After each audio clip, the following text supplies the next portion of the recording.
Carrot வச்சு சூப்பரான ஒரு ரெசிபி 8 நிமிஷத்தில் எப்படி செய்கிறதுன்னு பார்க்கலாம். இந்த ரெசிபியை சூடான சாதத்துலேயும் நீங்கள் கலந்து நீங்கள் லஞ்ச் பாக்ஸ்லேயும் வச்சு கொடுத்து விடலாம். அதே நேரத்தில் இது சாம்பார் சாதம், ரச சாதம், வத்த குழம்பு, காரக்குழம்பு எல்லாத்துக்குமே ரொம்ப சூப்பராக இருக்கும். வாங்க எப்படி செய்யுதுன்னு பார்க்கலாம். இதுக்கு ஒரு 1/4 கிலோ கேரட்டை சின்னதாக இந்த சைஸ்க்கு கட் பண்ணி எடுத்திருக்கேன். இப்போ இதில் 4 முட்டையை உடச்சி ஊற்றிக்கிட்டேன். 1/4 கிலோ கேரட்டுக்கு 4 முட்டை சரியான அளவாக இருக்கும். இப்போ இது கூட மிளகுத்தூள் 1 ஸ்பூன் சேர்த்துக்கிறேன். அடுத்தது இதுக்கு தேவையான அளவு உப்பு சேர்த்துக்கலாம். அடுத்தது மஞ்சத்தூள் கொஞ்சமாக ஒரு சிட்டிகை அளவு நம்ம சேர்த்துக்க போகிறோம்.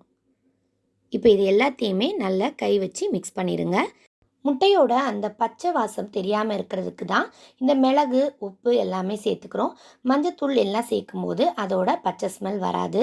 அதே நேரத்தில் இந்த கேரட்டோட இனிப்பு தன்மையும் பெருசாக உங்களுக்கு தெரியாது. இந்த மாதிரி நல்லா மிக்ஸ் பண்ணி எடுத்து வச்சுக்கணும். இப்போ அடுத்தது ஒரு கடாயில் இந்த மாதிரி ஒரு நல்ல அகலமான கடாயில் தண்ணி ஊற்றிக்குங்க. ஒரு ஸ்டாண்ட் வச்சுக்கிறேன். இப்போது இந்த முட்டையை எப்படி நான் வைக்க போகிறேன்னா, இந்த மாதிரி ஒரு ட்ரே இல்லட்டா உங்கள்கிட்ட டிஃபன் பாக்ஸ் இருந்தால் கூட அந்த மாதிரி எடுத்துக்கலாம்.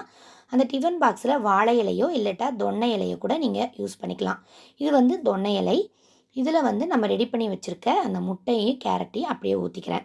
ஊற்றிட்டு நல்லா ஸ்ப்ரெட் பண்ணிக்கோங்க. ஈவனாக எல்லா இடத்துலையும் ஸ்ப்ரெட் பண்ணதுக்கப்புறமா இதை அப்படியே எடுத்துகிட்டு போய் நம்ம கொதிச்சிட்ருக்க அந்த தண்ணியில் அப்படியே வச்சிடலாம். தண்ணி நல்லா சூடான பிறகு தான் இதை வைக்கணும். அப்போ தான் குயிக்காக உங்களுக்கு சீக்கிரமாக வெந்து வரும். இதை வச்சுட்டு அப்படியே ஒரு மூடி போட்டு மூடி வச்சுருங்க. 5 நிமிஷம் நீங்கள் லோ ஃப்ளேமில் மூடி வச்சிங்கன்னா சூப்பராக இது வெந்து ரெடி ஆகிடும். நல்லா ஒரு 5 நிமிஷத்துலேயே நல்ல மணம் வர உங்களுக்கு ஆரம்பிக்கும். அந்த டைமில் நீங்கள் எடுத்து பார்த்தீங்கன்னா சூப்பராக வெந்திருக்கும். பாருங்கள், நல்லா வெந்துடுச்சு. 5 நிமிஷம் லோ ஃப்ளேமில் வச்சாலே போதும், சூப்பராக இப்படி வெந்துருங்க.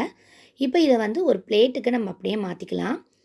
நம்ம இலை எதனால் வைக்கிறோன்னா, நம்ம பிளேட்டுக்கு மாற்றும் போது ஈஸியாக அது வேஸ்ட் ஆகாமல் கொஞ்சம் கூட நமக்கு ஒட்டாமல் அழகாக வந்துடும். பாருங்கள் எந்த அளவுக்கு சூப்பராக வந்திருக்குன்னு. இப்போ இந்த இலையை மட்டும் அப்படியே நம்ம எடுத்துடலாம். இப்போ இதை நான் கட் பண்ணி தான் எடுக்க போகிறேன். சூடாக இருக்கிறதுனால கட் பண்ணி எடுத்துக்கிறேன். நல்லா ஆறிடுச்சுன்னா கை வச்சு கூட நீங்கள் உதிர்த்துக்கலாம். ரொம்பவே சிம்பிளான அதே நேரத்தில் சீக்கிரமாக செய்யக்கூடிய ஒரு சூப்பரான ரெசிபி தான் இது. சூப்பராக இதை நம்ம கட் பண்ணி எடுத்தாச்சு. அடுத்தது இதை நம்ம தாளிச்சிடலாம். இதுக்கு ஒரு கடாயில் எண்ணெய் ஊற்றிருக்கேன். எண்ணெய் நல்லா சூடானதும் கடுகு, உளுத்தம்பருப்பு, சீரகம், அடுத்தது பொடியாக நறுக்கின பூண்டு, வெங்காயம், ஒரு பெரிய வெங்காயத்தை கட் பண்ணி வச்சுருக்கேன். அதை சேர்த்துட்டு உப்பு போட்டு நல்லா மிக்ஸ் பண்ணிக்கிறேன். இப்போ இது கூட மஞ்சத்தூள் கொஞ்சம் சேர்த்து நம்ம மிக்ஸ் பண்ணிக்கலாம். நல்ல கலர்ஃபுல்லாக இருக்கும். அதனால் மஞ்சத்தூள் இதுலேயும் சேர்த்துக்குங்க. ஏற்கனவே நம்ம வேக வைக்கிறதுக்கும் கொஞ்சம் போட்டிருக்கோம். இப்போ இதில் காரத்துக்கு மிளகாய்த்தூள் சேர்த்துக்கிறேன். நான் இன்றைக்கி எடுத்துருக்கிற கேரட், முட்டை இந்த அளவுக்கு ஏற்ற மாதிரி நான் மிளகாய்த்தூள் 3 ஸ்பூன் சேர்த்துருக்கேன். உங்களுக்கு எந்த அளவுக்கு தேவையோ நீங்கள் காரம் சேர்த்துக்குங்க. ஒரு 2 செகண்ட் அந்த எண்ணெயிலே நம்ம மிளகாய்த்தூள் நல்லா வதக்குனதுக்கு அப்புறமா நம்ம ரெடி பண்ணி வச்சுருந்த அந்த கேரட், முட்டையை சேர்த்துக்கலாம். நல்லா மிக்ஸ் பண்ணிக்கணும். அடுப்பை லோ ஃப்ளேமில் வச்சு நல்லா மிக்ஸ் பண்ணுங்கள். மிக்ஸ் பண்ணதுக்கப்புறம் பாருங்கள், உப்பு தேவைன்னா சேர்த்துக்குங்க. நான் கொஞ்சம் உப்பும் மிளகுத்தூளும் சேர்த்துக்கிட்டேன். லாஸ்ட்டாக கொஞ்சம் மிளகுத்தூள் சேர்த்தோன்னா இன்னும் டேஸ்ட்டாக இருக்கும். கடைசியாக நான் கருவேப்பிலை சேர்த்து க்ளோஸ் பண்ணி வச்சிடுறேன். லோ ஃப்ளேமில் 2லேருந்து 3 நிமிஷம் வச்சாலே போதும். முட்டை கேரட் வறுவல் ரெடி ஆகிடும். பாருங்கள், 5 நிமிஷத்தில் நம்ம வேக வச்சு எடுத்துட்டோம். 2லேருந்து ஒரு 3 நிமிஷத்தில் இதை நல்லா காரம் போட்டு வறுத்து எடுத்தாச்சு. சூப்பரான ஒரு ஜூஸியான ஒரு கேரட் முட்டை பொரியல் ரெடி ஆகிடுச்சு. இந்த மாதிரி வேக வச்சு செய்கிறதுனால நமக்கு டைமும் ரொம்பவே சேவ் ஆகும். அதே நேரத்தில் நல்லா ஜூஸியாக சாப்பிட்றதுக்கு நல்லாயிருக்கும். குழந்தைங்களுக்கு நல்ல சாப்பாடில் போட்டு கூட பிசைஞ்சு கொடுக்கலாங்க. சூப்பராக இருக்கும்.